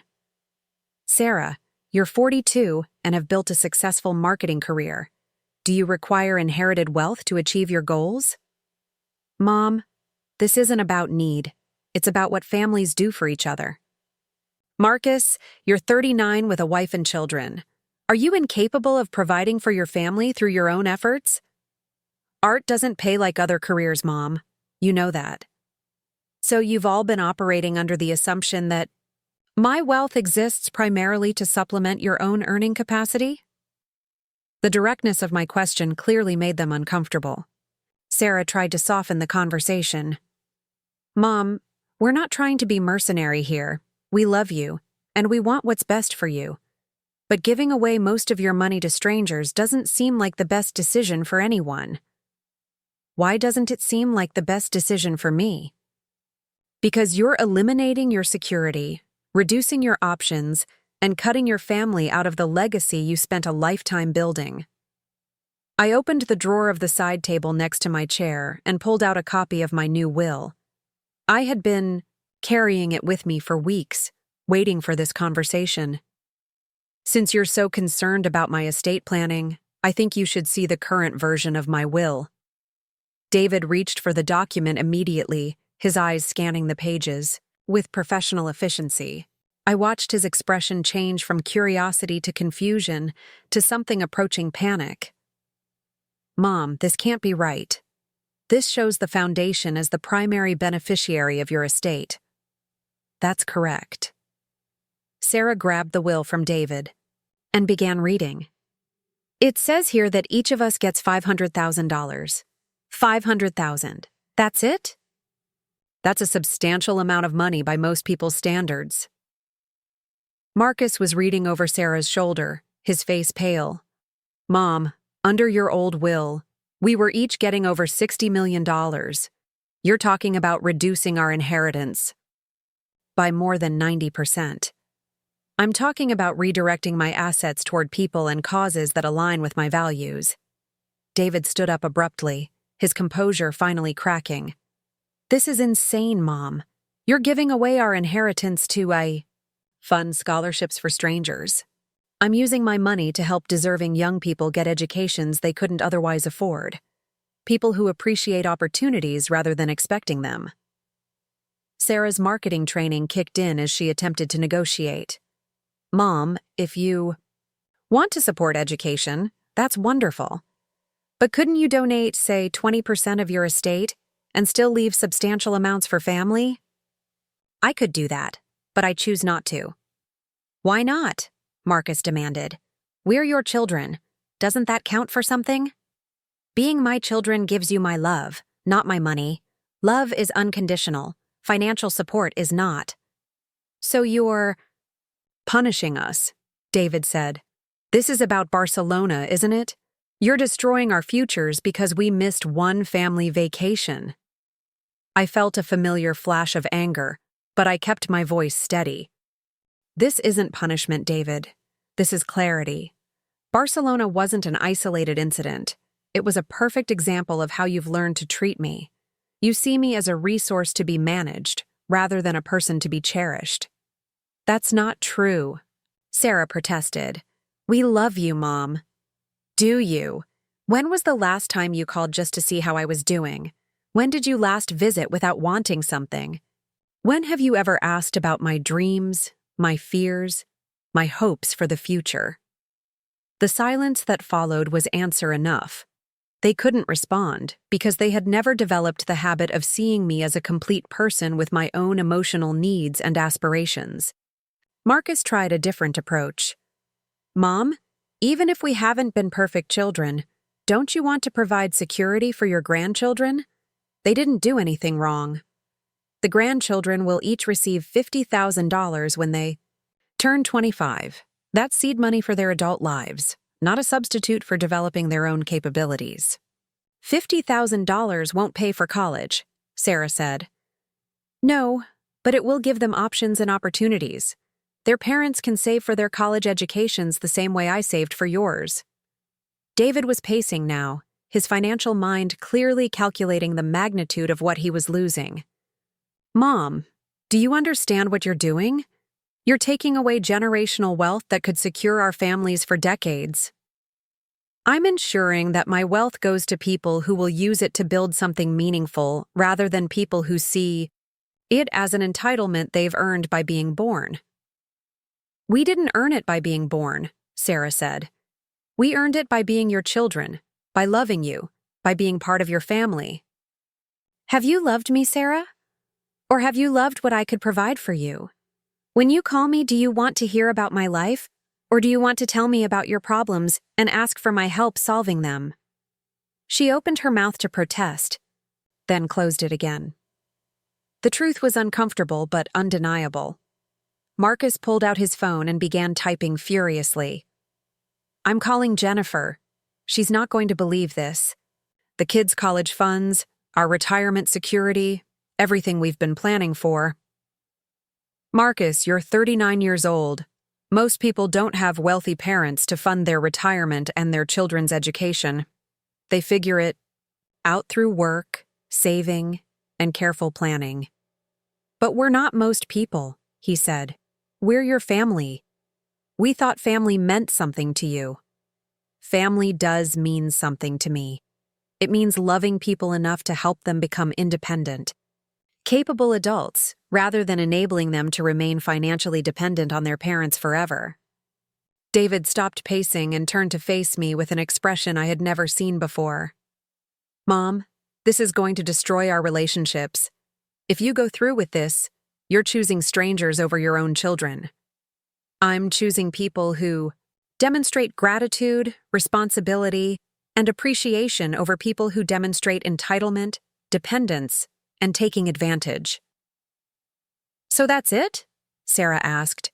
You've made up your mind, and nothing we say will change it. That depends. Are you planning to say something that demonstrates you see me as a person deserving of respect and consideration rather than a bank account you've been waiting to inherit? They looked at each other, clearly struggling to find words that might influence my decision. The silence stretched uncomfortably as they realized they had no compelling arguments beyond their own expectations and desires. Finally, David spoke with barely controlled anger. This is emotional blackmail, Mom. You're using your money to force us to pretend we care about you more than we do. His honesty was brutal but clarifying. Thank you for being direct, David. That's exactly the kind of relationship I'm choosing not to reward with inherited wealth. You're going to regret this, he said. When you're old and sick and need family support, don't expect us to be there for you the way we would have been. Are you threatening to abandon me if I don't fund your lifestyle expectations? I'm telling you the truth about consequences. Family loyalty works both ways. Sarah shot him a warning look, recognizing that his threats were only reinforcing my position. She attempted damage control. David, that's not what we mean. Mom, we'll always love you regardless of money. But you have to understand how shocking this is. We've always assumed we'd inherit your business and use that security to take care of our own families. You assumed incorrectly. I built my business to achieve financial independence and create opportunities for people who needed them. It was never intended to fund multiple generations of people who hadn't earned it. Marcus was still staring at his phone, apparently texting with his wife. Jennifer wants to know if there's anything we can do legally to challenge this. She says you might not be mentally competent to make these kinds of decisions. The suggestion that I lacked mental competence was so insulting that I actually laughed. Marcus, I've been managing complex business decisions and multi-million-dollar transactions for decades.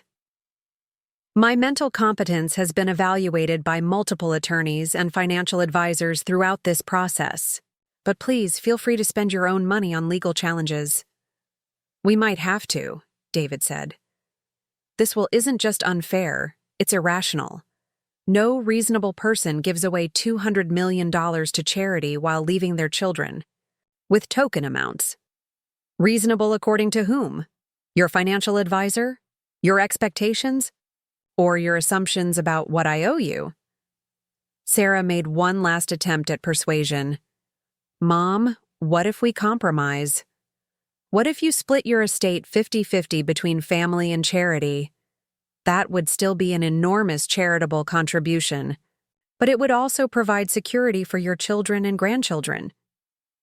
Why should I compromise with people who have shown me repeatedly that they don't value my time, my feelings, or my presence unless they need something from me? Because we're family, she said desperately. Because you raised us and loved us and taught us to depend on you.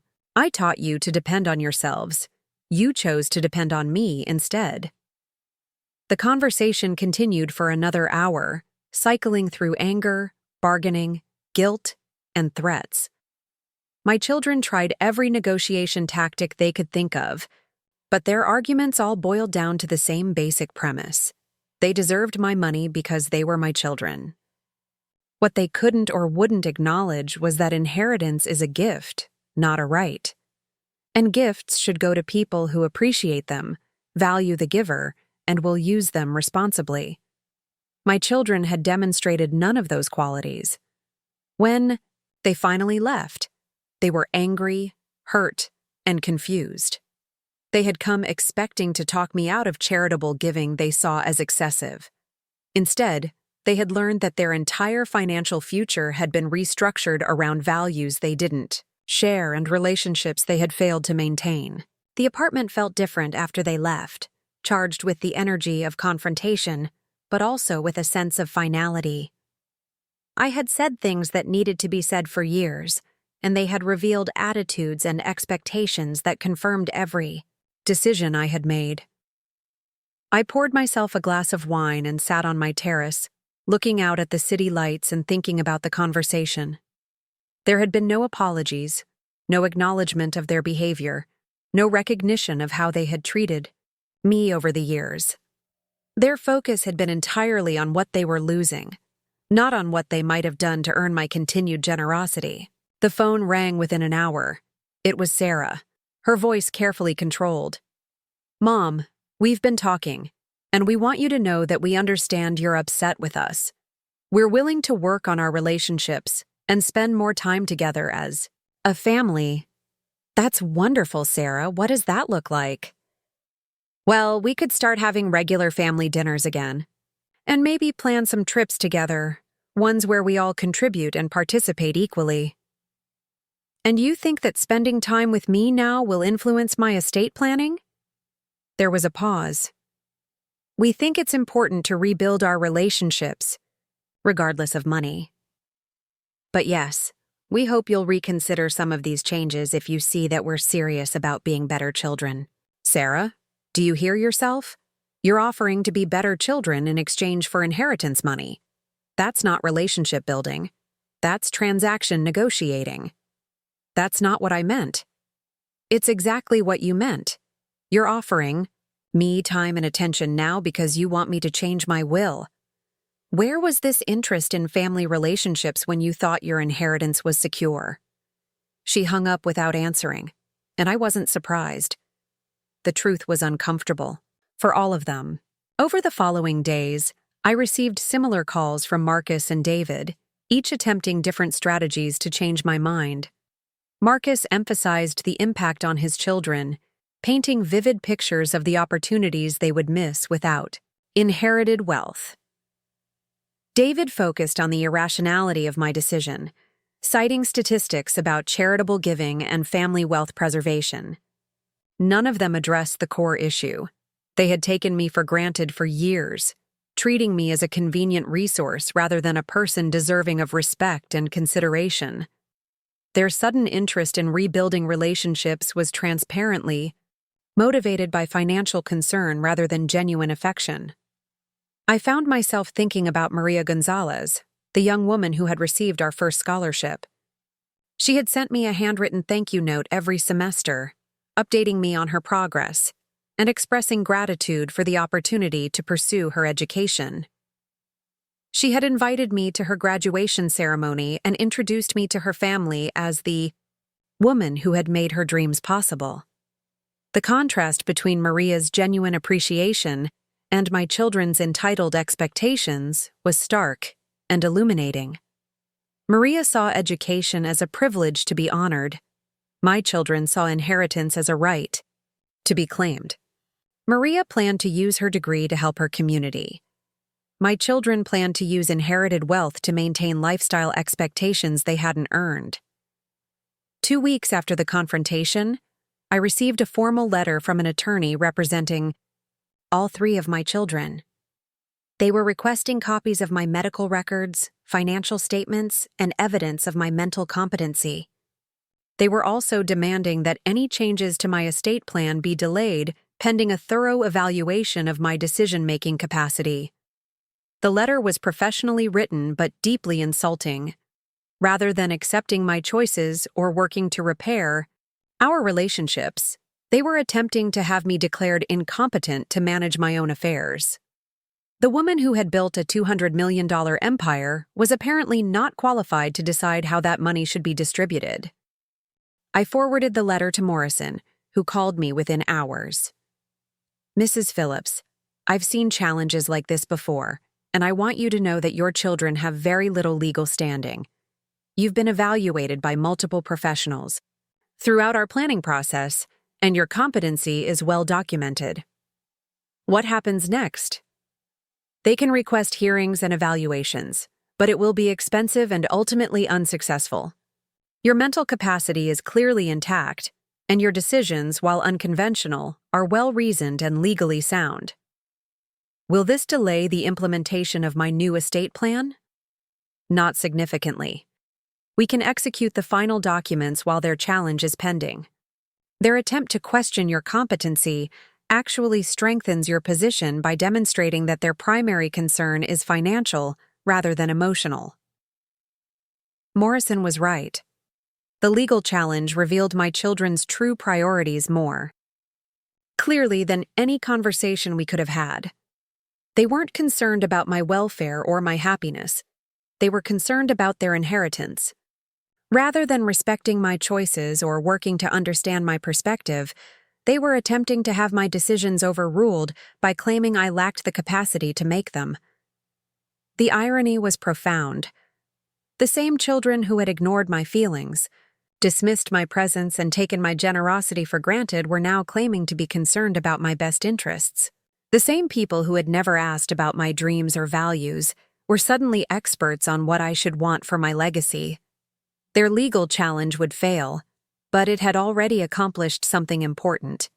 It had removed any lingering doubt I might have had about my estate planning decisions. People who truly loved and respected me wouldn't respond to my choices by trying to have me declared incompetent. They would try to understand my perspective, accept my autonomy, and work to repair whatever damage had been done to our relationships. Instead, my children had chosen to fight me in court rather than look honestly at their own behavior.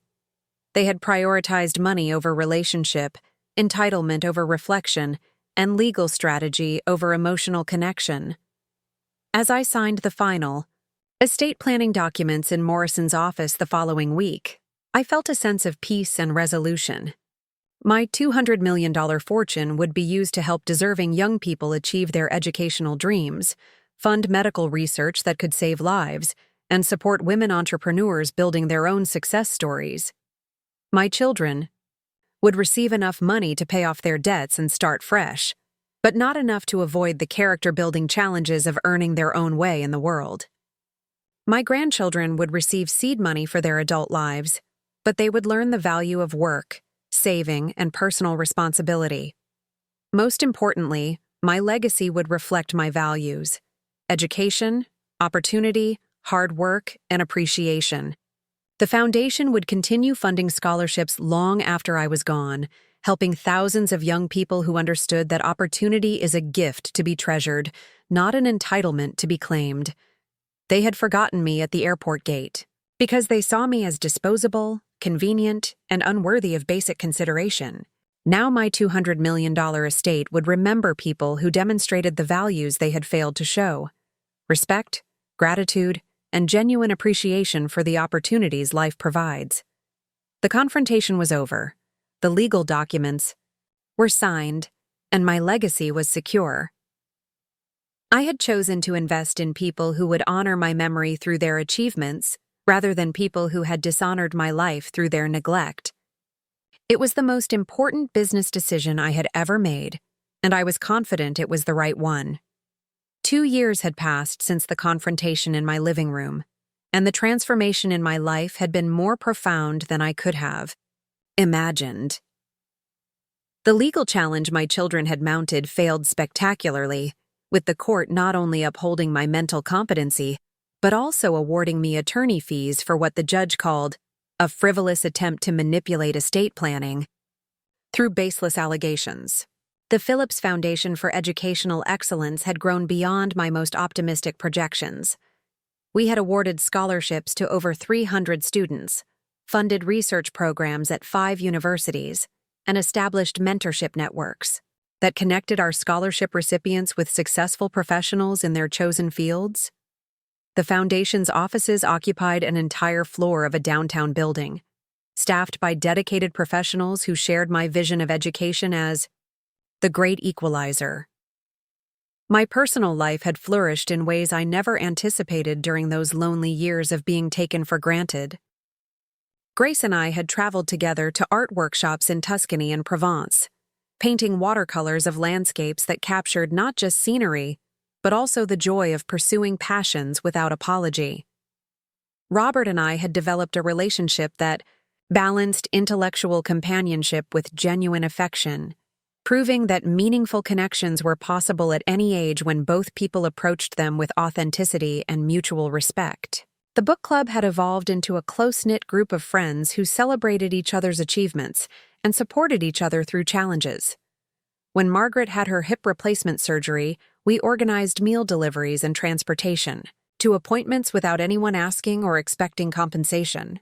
When Dorothy's husband died suddenly, we surrounded her with the kind of emotional support that comes from people who genuinely care about each other's well-being.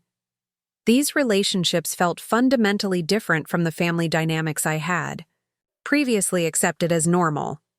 My friends valued my opinions, sought my advice, and offered their own insights in return. They remembered details about my life, asked follow-up questions about things I had mentioned in previous conversations, and made space for my experiences in our shared time together. The contrast with my children's behavior became even more stark as time passed. After their legal challenge failed, they had maintained minimal contact with me, reaching out primarily during holidays with perfunctory calls that felt obligatory rather than affectionate.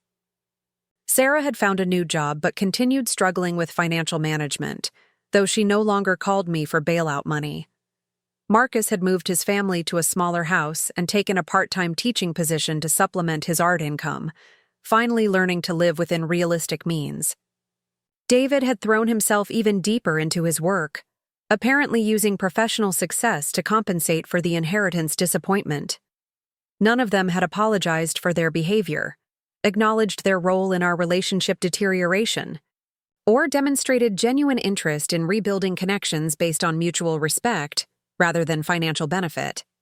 Their Christmas cards contained brief, impersonal messages. Their birthday calls lasted less than 10 minutes and focused on surface-level updates about their lives without inquiring meaningfully about mine. The grandchildren had been told some version of the story that painted me as unreasonable and vindictive. Emma and Jake, now 18, had been accepted to good universities but would be funding their educations through scholarships, loans, and work-study programs like millions of other students. David's children were younger, but had apparently been informed that their grandmother was no longer a source of financial support for family expenses. I felt sad about the distance from my grandchildren, but not guilty about the circumstances that had created it. Their parents had made choices about how to frame my decisions, and those choices reflected their values rather than mine. I had offered to maintain relationships with the grandchildren that weren't dependent on money, but their parents had made clear that such relationships weren't welcome unless they came with financial benefits. The Foundation's second annual scholarship ceremony had become one of my most treasured events. Held in the ballroom of a downtown hotel, it brought together current scholarship recipients, program alumni, and supporters who believed in our mission. The energy in the room was electric with possibility and gratitude. Maria Gonzalez, now a senior studying computer engineering, had been selected to give the keynote address. She spoke eloquently about the transformative power of education and the responsibility that came with opportunity. Her speech brought tears to my eyes as she described how the scholarship had not only made her degree possible, but had also inspired her younger siblings to pursue their own educational goals.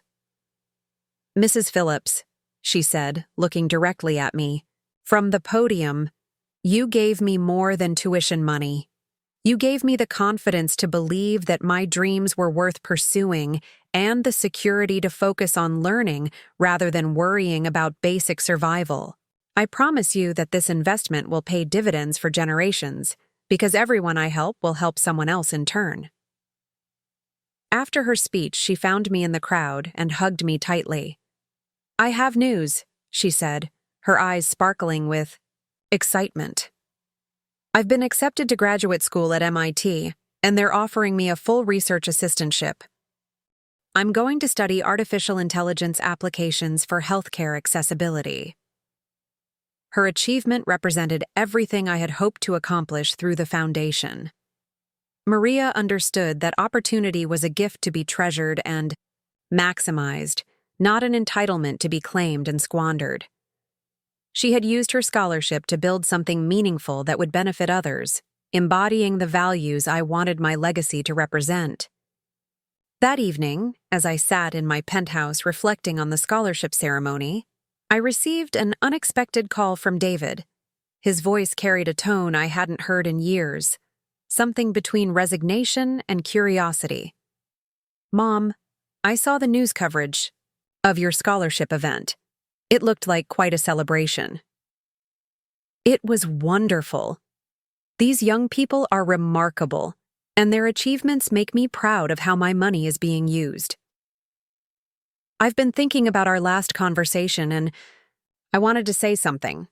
I waited, curious about where this was leading. I was angry for a long time about your estate plan. I felt like you were punishing us for not being perfect children.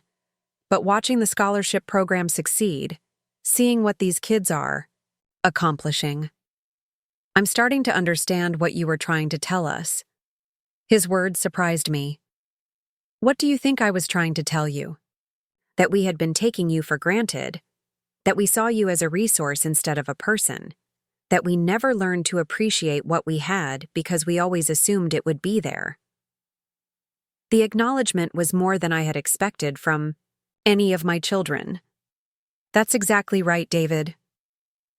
I've been successful in my career, Mom, but I realize now that I was also planning to be successful as your heir. I was counting on inherited wealth to provide security and options that I should have been creating for myself. And now? Now I'm focused on building something that's genuinely mine. It's harder but also more satisfying. I understand why you wanted us to learn that lesson. We talked for nearly an hour, the longest meaningful conversation we had, shared in years. David didn't ask about changing my will or express hope that I might reconsider my estate plan. Instead, he talked about his own growth, his new perspective on family relationships, and his respect for what I had accomplished with the foundation. "I don't expect forgiveness," he said as our conversation wound down, "but I wanted you to know that I finally understand what kind of mother you actually were, and what kind of son I failed to be." After we hung up, I felt a complex mixture of sadness and hope. Sadness for the years we had lost to misunderstanding and entitlement. Hope that genuine relationship might still be possible if he continued growing in this direction.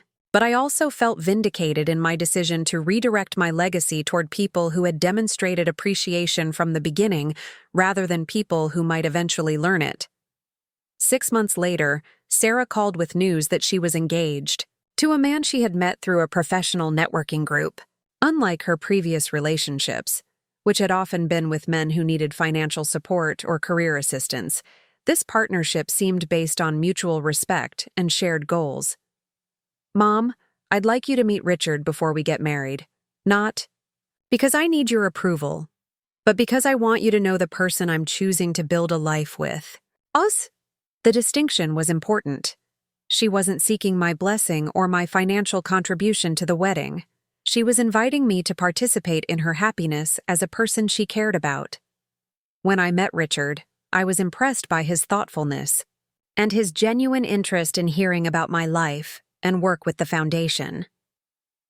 "Sarah has told me about the challenges in your relationship," he said during dinner at a quiet restaurant downtown. "I want you to know that I encouraged her to reach out, because I believe families should work to understand each other, especially when there's so much love underneath the conflict." His words suggested that Sarah had given him a more honest version of our history than I might have expected. Over the course of the evening, she demonstrated a maturity and self-awareness that had been absent during our previous interactions. "Mom, I spent years thinking you owed me financial support because you were my mother. I never considered what I owed you in return, or whether I was bringing anything positive to your life." "What changed your perspective?" therapy mostly, and watching Richard's relationship with his own parents. They enjoy spending time together because they've maintained mutual respect and genuine interest in each other's lives. I realized our family never developed that dynamic. No, we didn't. I know I can't undo years of taking you for granted, but I'd like to try building something different if you're willing. The wedding 6 months later was a small, elegant affair that reflected Sarah's new understanding of the difference between meaningful celebration and expensive display. She had insisted on paying for everything herself, declining my offer to contribute to the costs. Instead, she asked me to give a reading during the ceremony, choosing a passage about love, requiring both giving and receiving. At the reception, I sat at a table with Robert and several of my friends from the book club and watercolor class. For the first time at a family event, I felt valued for my presence rather than my potential financial contribution.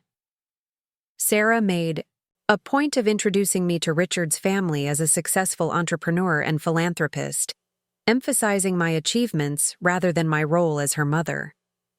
Marcus remained the most distant of my children, still struggling to accept the new financial reality and apparently unable to move beyond his anger about the inheritance changes. His occasional communications were polite but cold, focused on logistics when coordination was necessary, but avoiding any deeper emotional connection. I felt sad about his choice, but not guilty about the circumstances that had led to it. He had been given the same opportunity as his siblings to reflect on our relationship dynamics and work towards something healthier. His decision to remain bitter and distant was his own, and I couldn't force him to choose growth over resentment. The foundation's impact continued expanding in ways that surprised and delighted me. Our scholarship recipients were graduating with impressive achievements and using their education to create positive change in their communities. Several had started their own nonprofit organizations. Others had developed innovative technologies, and many had become mentors for younger students facing similar challenges. Maria Gonzalez had completed her master's degree at MIT and accepted a position with a healthcare technology company focused on improving medical accessibility in underserved communities. She had also established a mentorship program connecting Phillips Foundation scholarship recipients with high school students in her hometown, creating a pipeline of educational opportunity that would outlast any individual grant. Mrs. Phillips, she told me during one of our quarterly coffee meetings, "Your investment in me has multiplied beyond anything you could have calculated. Every person I mentor, every technology I develop, every life I touch through my work carries forward the gift you gave me." Her perspective encapsulated exactly what I had hoped to achieve through redirecting my estate toward education and opportunity. The foundation's impact would compound over decades as scholarship recipients used their education to create value, solve problems, and help others in turn. My wealth was generating returns that could be measured not in dollars, but in lives transformed and communities strengthened. Meanwhile, my personal relationships continued flourishing in ways that brought daily joy and satisfaction. Robert and I had decided to spend part of each winter in Santa Fe, where we had rented a casita and could pursue our artistic interests in a different environment. Our relationship had evolved into a partnership based on shared interests, mutual respect, and genuine enjoyment of each other's company. Grace had become like a sister to me, someone who understood the journey of rediscovering identity and purpose. In later life, we had co-authored an article for a retirement magazine about the importance of pursuing new interests and building meaningful friendships regardless of age. The piece had generated responses from women across the country who felt inspired to prioritize their own growth and happiness. The book club had expanded our activities to include theater subscriptions, museum memberships, and weekend trips to literary festivals in nearby cities. These women had become my chosen family, people who celebrated my achievements, supported me through challenges, and valued my friendship for its own sake rather than for what I could provide. On a crisp October evening 3 years after the key estate plan confrontation, I hosted a dinner party in my penthouse to celebrate the foundation's most successful scholarship year yet. The guest list included Robert, my book club friends, several foundation board members, and Maria Gonzalez, who had become like a daughter to me in ways my actual daughter had never achieved. As I looked around the table at people who genuinely enjoyed my company and appreciated my contributions to their lives, I reflected on the journey that had brought me to this point. The woman who had sat alone in a Barcelona villa, processing the pain of abandonment and neglect, had evolved into someone surrounded by authentic relationships and meaningful purpose. The Barcelona trip that had started as a family celebration had become the catalyst for the most transformative period of my life. Being forgotten at the airport gate had forced me to confront uncomfortable truths about my relationships and my own complicity in accepting less than I deserved. The foundation had distributed over $100 million in scholarships and grants, changing thousands of lives and creating ripple effects that would continue for generations. The remaining $100 million would ensure the foundation's work continued long after my death, providing educational opportunities for deserving students who understood the value of the gifts they received. My children had received their modest inheritances and used them differently, according to their individual characters. David had invested his $500,000 wisely and seemed to be building genuine wealth through his own efforts. Sarah had used her inheritance as a down payment on a house she could afford on her own salary, finally learning to live within her means. Marcus had spent his inheritance quickly and continued struggling financially, but that was his choice to make. The grandchildren were pursuing their educations through the same combination of scholarships, loans, and part-time jobs that had built character in students for generations. Emma had earned academic scholarships that covered most of her tuition, while Jake had chosen a state school and was working summers to minimize his debt. They were learning the value of education by having to earn it, just as I had hoped. As the evening wound down and my guests prepared to leave, Maria lingered to help with cleanup and to share some exciting news.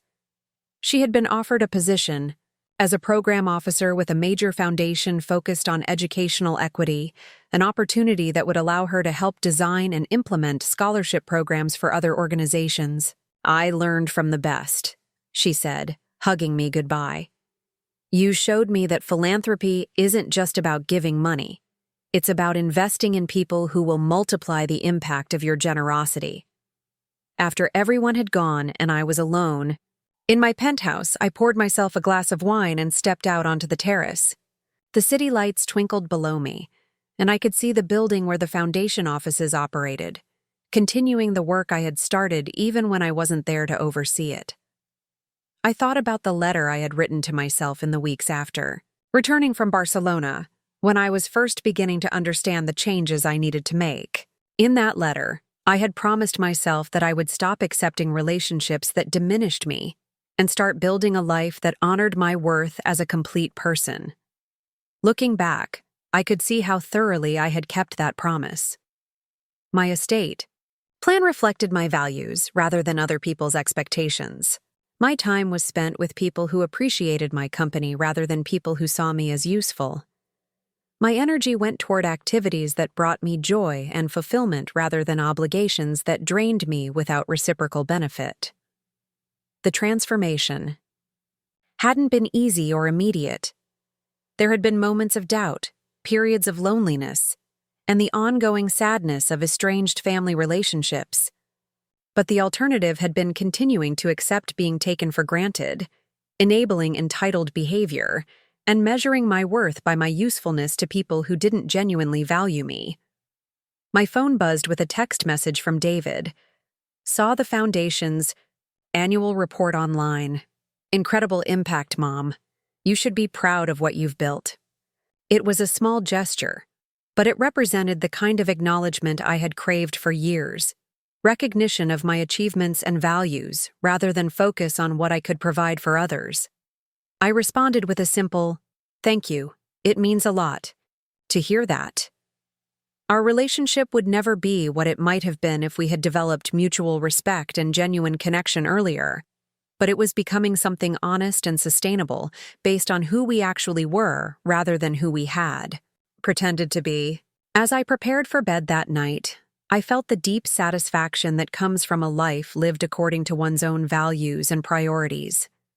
I had spent my final decades building relationships based on mutual appreciation, supporting causes that aligned with my beliefs, and creating a legacy that would continue making a positive impact long after I was gone.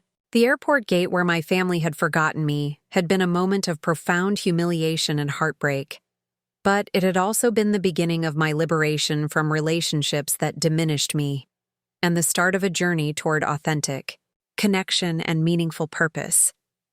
They had forgotten me when it was convenient for them, treating me as disposable when my presence became an inconvenience. In response, I had chosen to remember people who demonstrated appreciation, respect, and genuine care for others.